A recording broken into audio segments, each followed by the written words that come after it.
దేశంలో ఘోర ప్రమాదాలు జరుగుతూనే ఉన్నాయి. ఇటీవల రోడ్డు ప్రమాదాలతో ప్రజలు భయాందోళనకు గురవుతుండగా రోడ్లంతా నెత్తురుతో నిండిపోతున్నాయి. ఇది చాలదన్నట్లు ఇప్పుడు ఘోర రైలు ప్రమాదం సంభవించింది.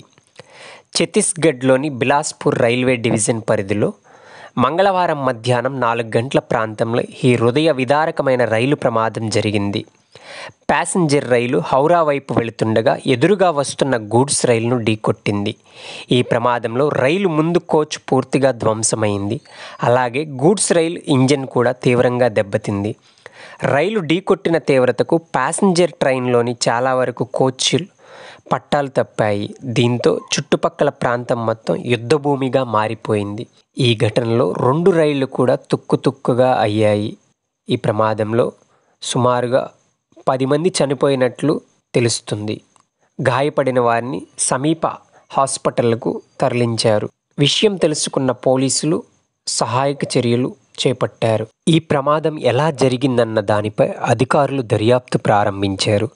సిగ్నల్ లోపం, మానవ తప్పిదం లేదా యాంత్రిక లోపం కారణమా అనే దానిపై రైల్వే విభాగం విచారణ చేస్తుంది.